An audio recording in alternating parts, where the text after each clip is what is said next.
you turn around and now there's Durant, Kyrie Irving. The Nets are the team Yes. in town. This is it. I mean, you have Rich. Ian. This is amazing. Is it a bizarro world? Is this really happening? I heard your rant in regards to the New York Knicks, and I understand it. Yes. I get it. With all of that said, I really don't believe that this was the lone motivation for the Brooklyn Nets. The motivation for the Nets has been gearing up to vie for championships, to be a factor, to be relevant. And it just so happens that the two players that the Knicks were most interested in during the offseason ended up in Brooklyn. That is a nice byproduct, but it wasn't the main goal when Sean Marks took over this team. It just so happens that the Knicks are going through one of their roughest stretches as a franchise, and they're trying to figure things out, and the Nets have done things the right way. Do you need oxygen on the high road like that, Ian? Do you? I mean, are you getting lightheaded all the way up there, or what? Hold on, let me catch my breath. I know you're 50.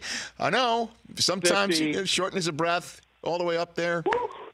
I'm affected. I mean, no, it's real. That's true. That's honest. I know it is, but you are a native New Yorker. When you said you heard my rant, I'm wondering if you opened up a window and heard me all the way from Los Angeles. But you know that the Nets have been, even when they made the finals in the early aughts, when apparently they were capturing the fancy of a young Jerseyite named Kyrie Irving, that they never were the game in town, ever. And the Knicks knew it, and Dolan operated the way that he operated. So for even the Nets to get relevant at the same time of leapfrogging the Knicks like that, this is the ultimate coup. This is the ultimate coup. And I just tip the cap to the Brooklyn Nets ownership. What is the sense you get from the folks that you must know very well over the years of calling Nets games? They must be jubilant right now. Yeah, I think there's a feeling of that, but I actually think they believe this could happen. This wasn't a pipe dream. They talked about it for 3 years. They certainly took the necessary steps year after year after year. They didn't skip steps, and that was very much part of Sean Marks' whole philosophy and MO, that they're going to do this correctly. So while I think from the outside people are shocked and stunned that this happened, I don't necessarily think that everybody that's been involved in this is as completely startled by the idea that people wanted to come and play in Brooklyn. They built a brand new facility, state of the art.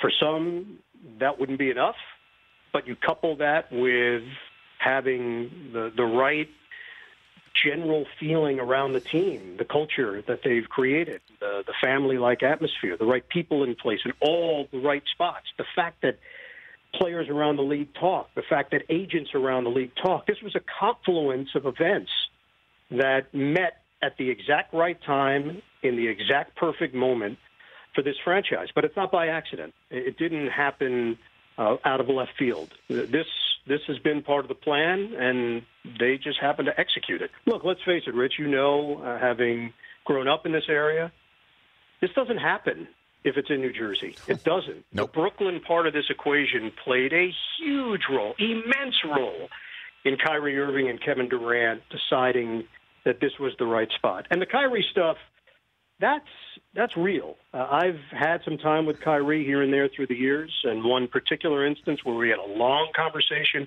45-minute conversation about him growing up in New Jersey, a Net fan, going to games, working his way down to closer seats because they happen to be open. That's right. On those nights. Right. And how curious he was about the dynamic on that team with Kidd and with Carter and with Kerry Kittles and Van Horn and Kenyon Martin and Richard Jefferson. These were questions from an all-NBA player, but it was like I was talking to a young fan. That's the level of engagement he had in discussing the old New Jersey Nets. So this also happened to be part of that confluence that you just happen to get a player in Kyrie Irving, maybe one of the rare players that actually grew up a Nets fan. For more of The Rich Eisen Show, tune to Audience Channel 239 on DirecTV for free on BR Live or download the Rich Eisen Show app.